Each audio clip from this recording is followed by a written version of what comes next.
Welcome to Biology on Earth. In this video, I'm going to discuss about how genetic code was cracked. इसमें different experiments को हम study करेंगे। Now सबसे पहले यहाँ पे 64 डिफरेंट कोडोन्स प्रेजेंट होते हैं और ये जो 64 कोडोन्स हैं they are the combination of adenine, guanine, cytosine and uracil. Because ये जो 4 न्यूक्लियोटाइड्स हैं ये इनकॉर्पोरेट होते हैं इनटू एमआरएनए और इन्हीं से डिफरेंट कोडोन्स बनते हैं। तो टोटल 64 डिफरेंट कोडोन्स हैं और ये जो 64 डिफरेंट कोडोन्स हैं ये 22 अमीनो एसिड्स को रिप्रेजेंट करते हैं, एनकोड करते हैं। मींस जो एक अमीनो एसिड है इसके लिए मोर देन 1 कोडोन होता है। नाउ ये जो 22 अमीनो एसिड्स हैं these are called 22 standard amino acid. इन्हीं के कॉम्बिनेशन से जो डिफरेंट प्रोटीन्स हैं इनकी फॉर्मेशन होती है। तो इसका मतलब है कि जो डीएनए है इसमें यहाँ पे 4 न्यूक्लियोटाइड्स हैं, इससे ट्रांसक्रिप्शन होती है जब तो जो आरएनए है इसमें भी 4 न्यूक्लियोटाइड्स प्रेजेंट है। उसके बाद जो आरएनए है which is called the mRNA, इसमें टोटल 64 डिफरेंट कोडोन्स प्रेजेंट होते हैं। अगर हम पूरे डीएनए को, ह्यूमन डीएनए को फुल देखें तो डीएनए से जो जितना भी ट्रांसक्राइब्ड रीजन है जो कि एमआरएनए में ट्रांसक्राइब हो रहा है, जो कि एक कोडिंग रीजन है जिससे कि आगे प्रोटीन्स बनते हैं, इसमें टोटल 64 कोडोन्स होते हैं और इनसे 22 स्टैंडर्ड अमीनो एसिड्स की फॉर्मेशन होती है। और ये जो 22 स्टैंडर्ड अमीनो एसिड्स हैं इनसे नंबर ऑफ प्रोटीन्स बनते हैं। मींस हर एक तरह के प्रोटीन जिनकी बॉडी में रिक्वायरमेंट होती है। नाउ अब हम देखेंगे how genetic codon was cracked. तो सबसे पहले जो साइंटिस्ट थे इनको ये पता था कि जो एक प्रोटीन है इसकी फॉर्मेशन के लिए सबसे पहले तो एक एमआरएनए चाहिए, क्योंकि एमआरएनए में वेरियस कोडोन्स प्रेजेंट होते हैं और एमआरएनए में जो कोडोन्स हैं इनको जो राइबोसोम्स हैं ये रीड करते हैं। तो जो राइबोसोम्स हैं इनकी भी जरूरत है और यहाँ पे टीआरएनए की भी जरूरत है, जो क्योंकि जो टीआरएनए है ये स्पेसिफिक जो अमीनो एसिड्स हैं इनको इनकॉर्पोरेट करता है जिससे कि एक पॉलीपेप्टाइड की फॉर्मेशन होती है। तो यहाँ पे कौन से कोडोन किस अमीनो एसिड को कोड करते हैं इसकी डिस्कवरी के लिए 4 डिफरेंट एक्सपेरिमेंट्स किए गए। So first of all in 1961 the first experiment was carried out by Nirenberg and Matthaei and the name of this experiment was homopolymer mRNA। Now यहाँ पे जो नियनबर्ग एंड मिथेई इन्होंने एक होमोपॉलीमर की फॉर्मेशन की। होमोपॉलीमर मींस वो पॉलीमर जिसमें कि सेम जो है न्यूक्लियोटाइड्स प्रेजेंट हो, तो इसे हम बोलते हैं होमोपॉलीमर। तो इन्होंने एक एंजाइम यूज किया जिसे हम बोलते हैं PNPase enzyme. This is called polynucleotide phosphorylase enzyme. So in vivo conditions में क्या होता है कि ये जो पीएनपीएज एंजाइम है ये यहाँ पे एमआरएनए की डिग्रेडेशन करता है। लेकिन इन्होंने क्या किया कि ये जो एंजाइम है इसको इन विट्रो कंडीशंस में यूज किया गया, मींस लैब कंडीशंस में इसको यूज किया गया। सो जो इन विट्रो कंडीशंस हैं इनमें जो पीएनपीएज एंजाइम है ये एक टेम्पलेट इंडिपेंडेंट आरएनए पॉलीमरेज की तरह काम करता है। मींस ऐसा आरएनए पॉलीमरेज जो कि यहाँ पे बिना टेम्पलेट के एमआरएनए की सिंथेसिस करता है। और ये जो पीएनपीएज एंजाइम है अब इसको किसी टेम्पलेट की जरूरत नहीं है, लेकिन ये सबस्ट्रेट्स को यूज करता है एंड इसके जो सबस्ट्रेट होते हैं they are usually the nucleotide diphosphate. तो इस एंजाइम का जो सबस्ट्रेट है it can be ADP, it can be GDP, UDP and CDP. तो ये 4 सबस्ट्रेट्स हैं क्योंकि यही 4 जो है न्यूक्लियोटाइड्स प्रेजेंट होते हैं आरएनए में, adenine, guanine, uracil and cytosine. Now सबसे पहले इन्होंने यूडीपी को यूज किया एज अ सबस्ट्रेट और एंजाइम को यूज किया विच इज कॉल्ड पीएनपीएज। तो यहाँ पे जो पीएनपीएज है इसने एक पॉलीयूरेडिन एमआरएनए की फॉर्मेशन की। मींस ऐसा एमआरएनए जिसमें कि यूरेडिन प्रेजेंट हो, पॉलीयूरेडिन, ओनली यूरेडिन ही प्रेजेंट हो। और यहाँ पे इस तरीके से जो है कोडोन्स की फॉर्मेशन होती है। जो 3 न्यूक्लियोटाइड्स हैं ये सिंगल कोडोन की फॉर्मेशन करते हैं और जो यूयूयू कोडोन है this is a first codon. तो सबसे पहले यहाँ पे जो फर्स्ट कोडोन है ये आइडेंटिफाई हुआ which is the UUU codon and it include the phenylalanine amino acid. उसके बाद इन्होंने सर्टेन अदर एक्सपेरिमेंट्स भी किए जिसमें सबसे पहले इन्होंने सेकेंडली यहाँ पे एडीपी को यूज किया एज अ सबस्ट्रेट। तो यहाँ पे एक पॉली ए एमआरएनए की फॉर्मेशन हुई, तो यहाँ पे ए कोडोन प्रेजेंट है और this codon encode for amino acid lysine. उसके बाद यहाँ पे इन्होंने सीडीपी को यूज किया as a substrate and with the help of enzyme PNPase यहाँ पे पॉली सी एमआरएनए की सिंथेसिस हुई और यहाँ पे जो ट्रिपल सी कोडोन है it encode for amino acid proline. उसके बाद इन्होंने जीडीपी को यूज किया एज अ सबस्ट्रेट। अब यहाँ पे जो नॉर्मली ट्रिपल सी कोडोन है ये अमीनो एसिड ग्लाइसिन को एनकोड करता है, लेकिन यहाँ पे जो पॉली जी एमआरएनए है इससे एक क्वाड्रेट स्ट्रक्चर की फॉर्मेशन हुई। क्वाड्रेट स्ट्रक्चर में यहाँ पे क्या है, क्वाड्रेट मींस यहाँ पे 4 ग्वानिन जो है ये इस तरीके से एज अ क्वाड्रेट प्रेजेंट है।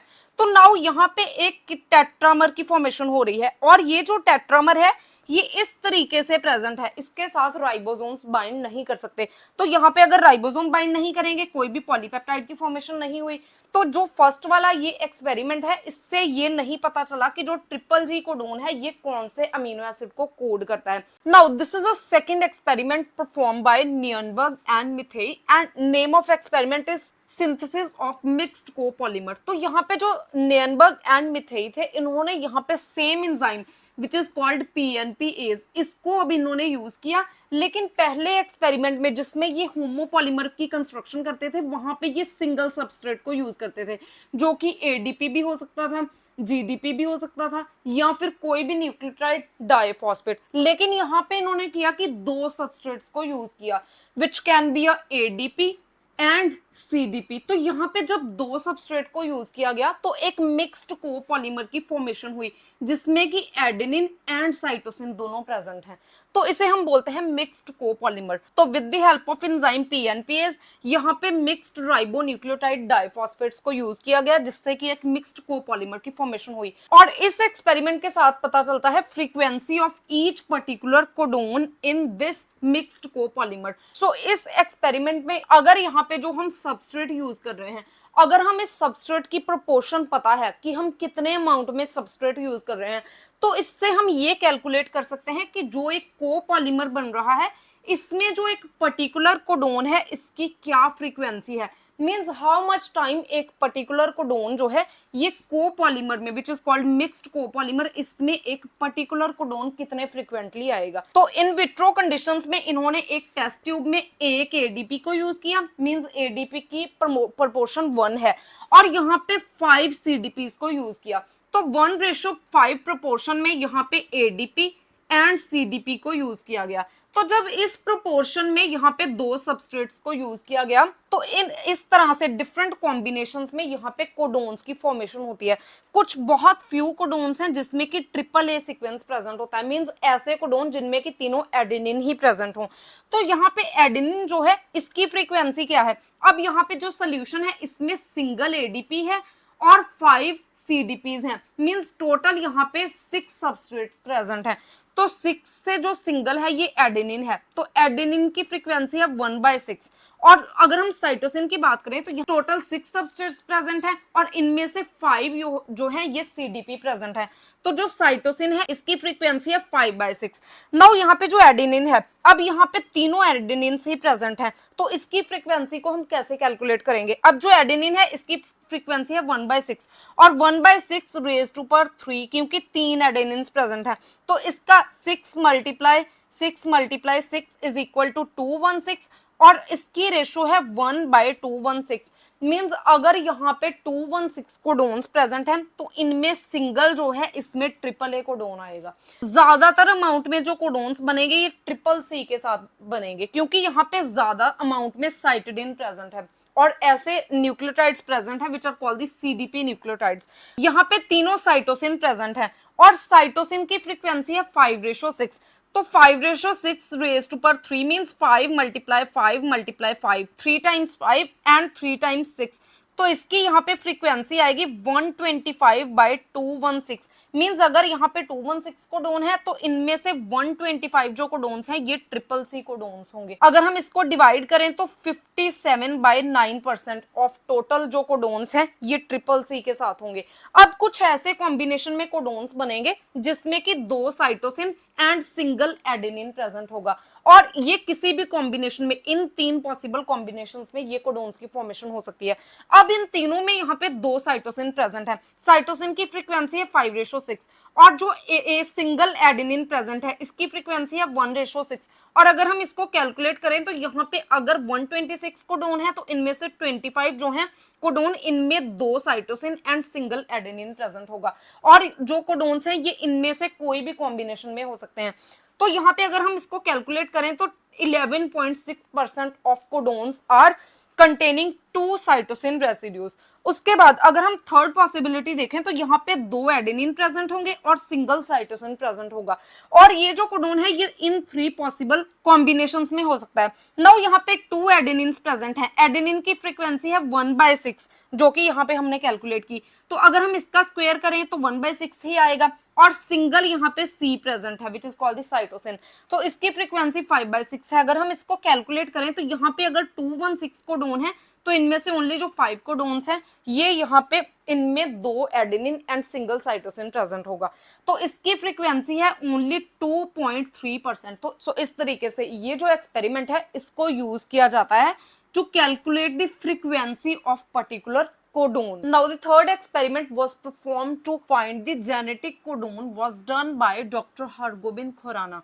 Now इन्होंने सबसे पहले क्या किया, he synthesized a long mRNA containing short sequences which repeat many times. और ये जो शॉर्ट सीक्वेंसेस हैं they can be a dinucleotide जिनमें 2 डिफरेंट न्यूक्लियोटाइड्स प्रेजेंट होते हैं, दे कैन बी ट्राइन्यूक्लियोटाइड जिनमें 3 डिफरेंट न्यूक्लियोटाइड्स प्रेजेंट होते हैं, और they can be tetra nucleotide.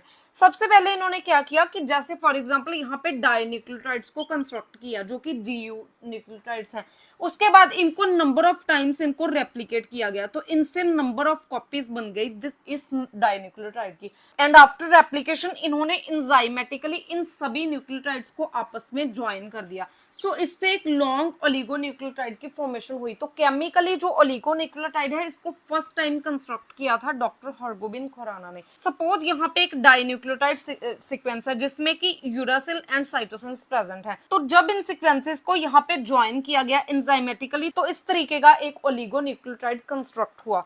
Now ये जो ओलिगोन्यूक्लियोटाइड है इसके 3 रीडिंग फ्रेम्स हो सकते हैं, मींस जो कोडोन है इसको ऐसे भी रीड किया जा सकता है फर्स्ट न्यूक्लियोटाइड से लेके, तो यहाँ पे ये 2 कोडोन्स बनेंगे जिसमें कि UCU and CUC sequence present है। जो सेकंड रीडिंग फ्रेम है इसको हम स्टार्ट करते हैं फ्रॉम सेकंड न्यूक्लियोटाइड, तो इससे यहाँ पे 2 डिफरेंट कोडोन्स बनते हैं। उसके बाद जो थर्ड रीडिंग फ्रेम है ये स्टार्ट होता है फ्रॉम द थर्ड न्यूक्लियोटाइड, तो इस तरह से 3 रीडिंग फ्रेम्स बनते हैं। तो इससे पता चला कि जो UCU कोडोन है it encode the serine amino acid and CUC codon encode the leucine amino acid. Now अब हम लास्ट में डिस्कस करेंगे फाइनल एक्सपेरिमेंट जिससे कि पता चला कि यहाँ पे कौन सा जो कोडोन है ये किस अमीनो एसिड को एनकोड करता है, तो इससे सभी जो कोडोन्स हैं ये रिवील हो गए। And this experiment was done by Nirenberg and ladder in 1964 and name of experiment was triple binding essay. Now यहाँ पे इन्होंने क्या किया, इन्होंने सबसे पहले 3 चीजें यूज की। सबसे पहले इन्होंने केमिकली कंस्ट्रक्ट किया एक ट्रिपलेट सीक्वेंस को। ये जो ट्रिपलेट सीक्वेंस है इसमें ट्राई न्यूक्लियोटाइड सीक्वेंस प्रेजेंट होता है बिकॉज जो कोडोन है ये 3 न्यूक्लियोटाइड्स का बना होता है, तो इसीलिए यहाँ पे स्पेसिफिकली ट्रिपलेट्स को कंस्ट्रक्ट किया गया। नाउ ये जो ट्रिपलेट्स हैं ये एज अ कोडोन काम करते हैं। उसके बाद ये जो सोल्यूशन है इसमें इन्होंने राइबोसोम्स को ऐड किया प्लस tRNA को ऐड किया एंड एक स्पेसिफिक अमीनो एसिड को रेडियो लेबल किया और इसको सोल्यूशन में ऐड किया। नाउ ये जो पर्टिकुलर अमीनो एसिड है इसको रेडियो लेबल करके यूज किया जा रहा है ताकि ये टेस्ट किया जा सके ये जो ट्रिपलेट हमने यूज किया है ये एनकोड करता है इस पर्टिकुलर अमीनो एसिड को। नाउ ये जो मिक्सचर है इसको इंक्यूबेट किया गया ऑन द नाइट्रोसेलुलोज फिल्टर और नाइट्रोसेलुलोज मेम्ब्रेन। उसके बाद फिल्टर को चेक किया गया फॉर द रेडियो एक्टिविटी कि रेडियो एक्टिविटी जो है ये फिल्टर में प्रेजेंट है या नहीं है। सपोज अगर तो रेडियो एक्टिविटी जो है ये फिल्टर में प्रेजेंट है तो इसका मतलब है कि जो हमने सभी कंपोनेंट्स प्रोवाइड किए हैं ये टुगेदर एक कॉम्प्लेक्स की फॉर्मेशन कर रहे हैं। Let's see how. तो अगर तो रेडियो एक्टिविटी आ रही है फिल्टर पेपर पे तो इसका मतलब है कि यहाँ पे जो ribosomes mRNA and charge tRNA जो है ये एक कॉम्प्लेक्स की फॉर्मेशन करते हैं। सबसे पहले यहाँ पे ये एक tRNA है और इसमें ये एंटी कोडोन प्रेजेंट है। सपोज कि यहाँ पे जो रेडियोएक्टिव अमीनो एसिड यूज किया गया इट इज फॉर मेथियोनिन। सो जो मिथियोनिन का स्पेसिफिक यहाँ पे अमीनो एसिड यूज किया गया। अब जितने भी अमीनो एसिड हैं इनके लिए स्पेसिफिक tRNA होता है और जो स्पेसिफिक tRNA है ये स्पेसिफिक कोडोन के साथ जाके बाइंड करता है जो कि हमने प्रोवाइड किया है एज अ ट्रिपलेट और एज अ ट्राइन्यूक्लियोटाइड सीक्वेंस। नाउ यहाँ पे ये जो एंटीकोडोन है ये मिथियोनिन के साथ मैच करता है तो इसलिए जो मिथियोनिन है ये कॉम्प्लेक्स की फॉर्मेशन कर लेगा विद द tRNA मींस इसके साथ बाइंड कर जाएगा। So this is called charged tRNA। Now ये जो चार्ज tRNA है ये जाके जो ट्राई न्यूक्लियोटाइड सीक्वेंस है इसके साथ जो इसका एंटी कोडोन है इस कोडोन के साथ बाइंड करेगा, तो इससे कॉम्प्लेक्स की फॉर्मेशन होती है। और यहाँ पे राइबोसोम जो है ये बाइंड करेंगे, क्योंकि ये एक जो कॉम्प्लेक्स है ये आगे ट्रांसलेशन में हेल्प करता है। तो इसका मतलब है कि जो हमने यहाँ पे अमीनो एसिड प्रोवाइड किया फॉर चेकिंग और फॉर टेस्टिंग, ये अमीनो एसिड जो है इसको यही पर्टिकुलर जो कोडोन है या फिर जो ट्राई न्यूक्लियोटाइड सीक्वेंस है ये कोड करता है, इसीलिए यहाँ पे कॉम्प्लेक्स की फॉर्मेशन हो रही है। अगर ये जो कोडोन है ये इस अमीनो एसिड के लिए स्पेसिफिक नहीं होता तो यहाँ पे कोई भी कॉम्प्लेक्स की फॉर्मेशन नहीं होती। So that's why large complex is not able to cross the filter membrane. Now ये एक लार्ज कॉम्प्लेक्स है तो ये नाइट्रोसेलुलोज फिल्टर की मेम्ब्रेन को क्रॉस नहीं कर पाएगा। So that's why it is remain on filter paper. Means ये एक नाइट्रोसेलुलोज फिल्टर है तो रेडियो एक्टिविटी फिल्टर पेपर के ऊपर ही रहेगी अगर यहाँ पे कॉम्प्लेक्स की फॉर्मेशन हो गई। As a result it means that amino acid that was radio labelled is encoded by trinucleotide sequence which we provide. इसका मतलब है कि जो हमने अमीनो एसिड प्रोवाइड किया है और जो यहाँ पे ट्रिपलेट सीक्वेंस कंस्ट्रक्ट किया है ये दोनों एक दूसरे के स्पेसिफिक हैं। तो इसका मतलब है कि ये जो स्पेसिफिक कोडोन है which is called AUG codon here, ये मिथ्योनिन अमीनो एसिड को एनकोड करता है। इसी तरीके से इन्होंने कॉम्बिनेशंस में डिफरेंट अमीनो एसिड्स को प्रोवाइड किया, डिफरेंट यहाँ पे टीआरएनएस यूज किए गए एंड यहाँ पे जो डिफरेंट जो केमिकली कंस्ट्रक्ट किया गया डिफरेंट ट्रिपलेट्स को, जितने भी पॉसिबल हो सकते हैं ट्रिपलेट्स 4 न्यूक्लियोटाइड्स को यूज करके which include the adenine, guanine, cytosine and uracil. तो इनको यूज करके डिफरेंट जो कॉम्बिनेशंस में ट्रिपलेट्स को बनाया गया और इनको हर एक अमीनो एसिड के लिए चेक किया गया। तो टोटल 64 कोडोन्स है। इसी एक्सपेरिमेंट से रिवील हुआ कि टोटल 64 कोडोन्स हैं और इनमें से जो 61 कोडोन्स हैं ये एनकोड करते हैं अमीनो एसिड्स को एंड जो दूसरे 3 कोडोन्स हैं they are called the stop codons. Now यहाँ पे जो स्टॉप कोडोन्स है इनका भी एक इंपॉर्टेंट रोल है, क्योंकि जब एक बार ट्रांसलेशन स्टार्ट हो गई, सपोज ये एक एमआरएनए है तो इस साइड जो है ये रीड करते जाएंगे राइबोसोम्स एमआरएनए के डिफरेंट डिफरेंट कोडोन्स को। तो अब जो ट्रांसलेशन है इसकी टर्मिनेशन के लिए यहाँ पे एक टर्मिनेशन कोडोन होना चाहिए। अगर टर्मिनेशन कोडोन नहीं होगा तो ट्रांसलेशन जो है इसकी टर्मिनेशन नहीं होगी। तो यहाँ पे 3 जो हैं ये यहाँ पे टर्मिनेशन कोडोन्स हैं which are called UAA, UAG and UGA। ये जो 3 है ये स्टॉप कोडोन और टर्मिनेशन कोडोन है और बाकी के जितने भी कोडोन्स हैं ये अमीनो एसिड्स को एनकोड करते हैं। उसके बाद सेकंड रिजल्ट यहाँ पे क्या हो सकता था कि अगर कोई भी रेडियो एक्टिविटी फिल्टर पेपर पे नहीं आ रही, तो रेडियो एक्टिविटी फिल्टर पेपर पे क्यों नहीं आ रही, क्योंकि यहाँ पे कोई भी कॉम्प्लेक्स की फॉर्मेशन नहीं हो रही। तो इसका मतलब है जो हमने रेडियो एक्टिव अमीनो एसिड जो हम टेस्ट करना चाहते हैं ये इसके लिए इस ट्रिपलेट के लिए स्पेसिफिक नहीं है, इसलिए कोई भी बाइंडिंग नहीं होगी। तो जब कोई बाइंडिंग नहीं होगी तो यहाँ पे ये जो अलग अलग कंपोनेंट है which include the ribosomes, tRNA, mRNA, ये सभी जो हैं ये इंडिविजुअली नाइट्रोसेलुलोज फिल्टर मेम्ब्रेन को क्रॉस कर सकते हैं। तो यहाँ पे फिल्टर पेपर पे कोई भी रेडियो एक्टिविटी नहीं आएगी। तो इससे ये पता चलता है कि the amino acid that was provided is not encoded by trinucleotide sequence which is codon which we want to test. So this is how सभी जो कोडोन्स हैं इनको आइडेंटिफाई किया गया कि ये कौन से अमीनो एसिड को एनकोड करते हैं। So this is all about how genetic code was cracked. If you have any type of query regarding this topic, please ask me in comment section. And if you find the content useful, please like and share the video and subscribe my channel Biology on Earth.